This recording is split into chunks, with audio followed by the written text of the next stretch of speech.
Hello, my name is John Horgan. I'm a science journalist, and I also teach at Stevens Institute of Technology, and I have been recording these conversations with colleagues of mine at Stevens and the College of Arts and Letters. These are people who are in the social sciences and humanities, and we're just trying to tell the world who we are and the kinds of things that they can expect to learn at Stevens. And with me today is one of my friends and colleagues at Stevens, philosopher Michael Steinmann. So, nice to see you, Michael. Nice to see you, John. Thanks for having me. Sure. Great to talk to you. All right, so here's my first question for you. Why on earth would you want to be a philosopher? That's a very good question. I get that sometimes, and I really don't have an answer for that. I just started doing it at some point and then never stopped. Perhaps the shortest answer would be I never got a decent job, so I had to stay in philosophy, but I don't know. You just like the freedom that it gives you. Have you ever had any regrets about going into philosophy? No, not really. Well, I always liked the academia, I liked meeting interesting people, which you can do in the academia. So no, not really. And what are your obsessions as a philosopher? What are the things that you're really interested in? What sorts of questions? Well, several questions. One thing I'm now finishing is a book on moral theories and why they all go wrong and why they all fail. So I'm really obsessed by the contradictions and the dialectics, you want to call it, of moral theories. Having taught ethics for quite some years and still teaching it, you just realize the limits that all these theories have. And that's just a very exciting thing. Do you think it's possible that philosophers will ever agree on universal ethical principles? So they've been arguing for thousands of years, going back to the ancient Greeks and even before that, about right and wrong. Are they ever going to come to any permanent conclusions about ethics? Well, in a sense, I think they already have agreed on this. I mean, if you want to think what would it be that you agree on, it would be something that respects everyone and is inclusive of all people in their different interests and needs. I mean, that's pretty easy to state, actually. You can say more about that. But some sort of universal principle, I think, has already been thought under different guises. The problem is, how do you reach it? How do you put that into any kind of practice so that you have a theory that's workable and that allows people to say, I adopt this principle and therefore I will act morally? That's the real issue. To what extent can science guide us in trying to figure out how we should behave? Well, I have to be careful here. Well, to a certain extent, when we talk about morality, I don't think in any. I mean, except for the fact that you should be truthful and honest, and obviously look at facts and don't make up things. But what you really need is some normative commitment, and so in some normative structures in your actions, which I don't think you can determine scientifically. I mean, science cannot determine values and norms. Science determines facts. So in that sense, no, nothing. What about scientific inquiry into our minds and behavior? To what extent can, I don't know, psychology and neuroscience provide, or I'll just ask you, can it provide philosophers with any guidance when they're working on moral problems? Well, I mean, one thing we certainly get from from psychologists is the insight how extremely vulnerable we are and how easily we can be influenced. I mean, philosophers like to talk about some sort of rationality, and then you see all these experiments like the Stanford prison experiment that show you that whenever someone puts on a uniform, all other people fall in line and do what this person says. So in that sense, negatively, I think science can tell us a lot about our collective impulses and the kind of intuitive things that we do that aren't really so great. When it comes to what we should do positively, I'm not sure that science can give us any answer. To what extent do you draw on, I don't know, ancient philosophers, somebody like Plato or Aristotle, in your own teachings, as opposed to philosophers who are alive today? Well, actually, quite a lot. If you're just talking about my teaching in general, I usually start the class with at least one ancient philosopher. You can't really beat Plato, and in any account, I'm more of a Platonist than I'm an Aristotelian. Um, just the richness of Plato's text, but also the depth with which he examines the problems. I think that's in a certain sense unparalleled up to today. I mean, whatever we see today is just almost a tiny little portion of the thing that you could find in someone like Plato. So I'm with Whitehead there, who said that all philosophy is just footnotes to Plato, at least in the Western tradition. Well, that's a nice setup for my next question. To what extent do you look at non-Western philosophies, both in your own work and, or let's say, in the classroom? Well, to my great shame, I'm not doing that a lot because I've been really trained in the Western tradition. I'm teaching for the first time now Eastern philosophy after a student really pushed me hard to do that. And so I agreed to doing it. And obviously, once you do that, you discover a whole world that you haven't really used before. So I think we really have to do this more and more.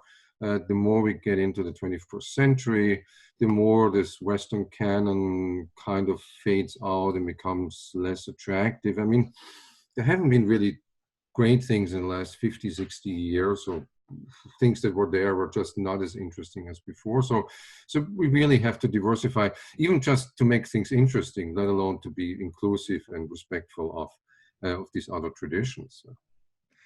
So, to what extent do current events, things happening in the world,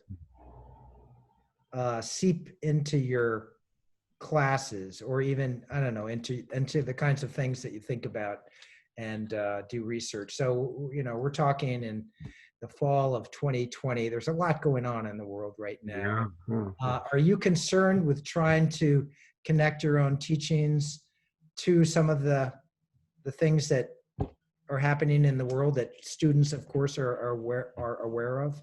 Yeah, so I'm teaching ethics, and sorry, so what I try to do is teach ethics more as an awareness of where we are as ethical persons in a historical world. So what is the concrete situation that we find ourselves in, talking about colonialism, talking about totalitarianism and collective evil that's been performed.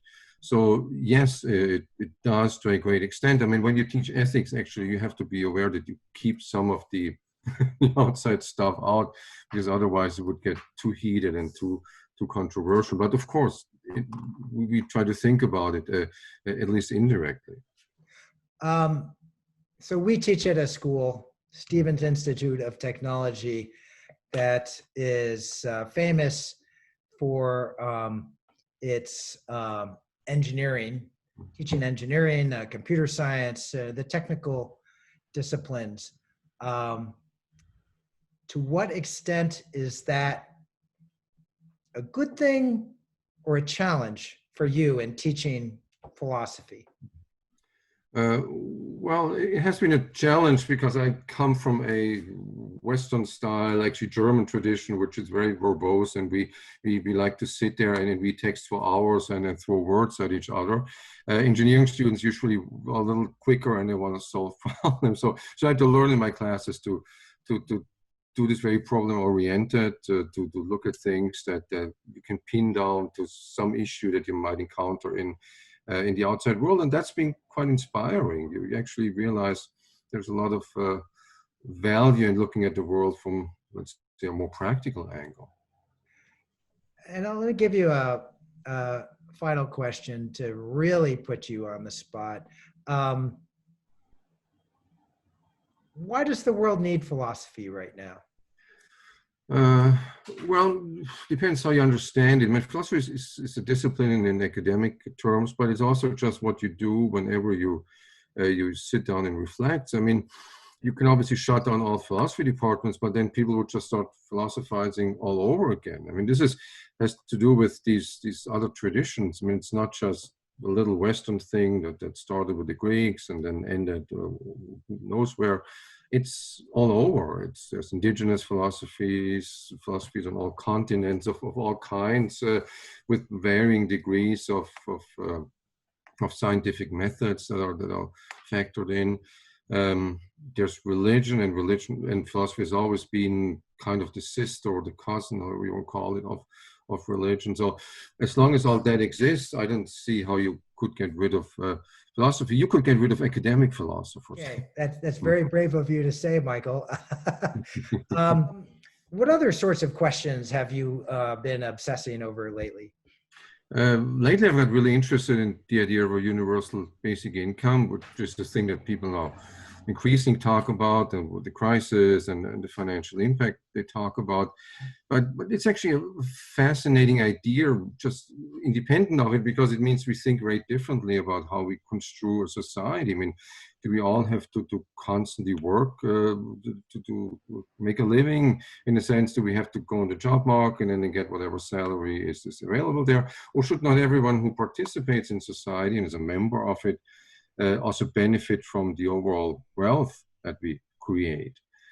So should we not make anyone safe and give people a ground to stand on so that they can pursue their lives and yeah, be certain that even if they fail and lose a job, there's something there to catch them up and make sure they don't fall all the way through. Now, are you just sort of interested in it for purely intellectual reasons, or do you have a stance on this? Well, it's both. I mean, first of all, I think it's a great new perspective again on society. It does away with, many people now point out, this kind of the illusion of meritocracy, that everyone deserves what they have, which is just simply not true. Some people have much more than others, and that's because no one has ever questioned them with it. I think eventually, yeah, you can translate it certainly into policies. You can look at how it might work. It's actually sort of affordable if you do the math in certain ways, which some people have already done. So it would lend itself to all kinds of more like activist uses, if you want to.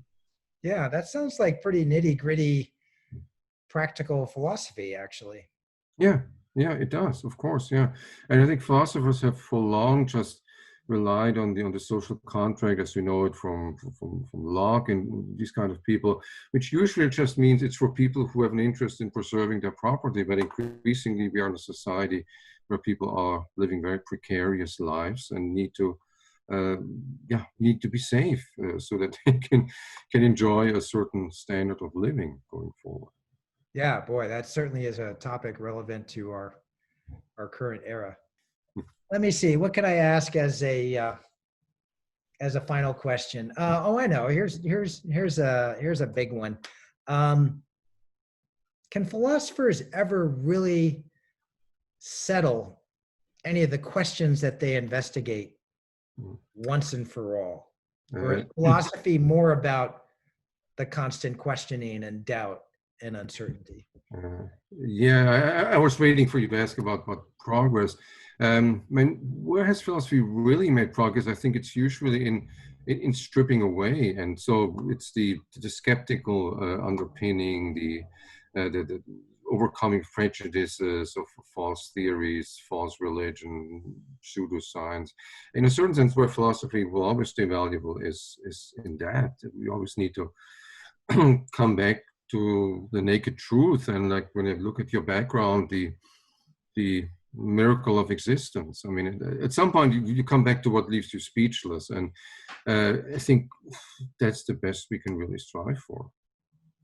That's really nicely said. I think maybe we should leave it there.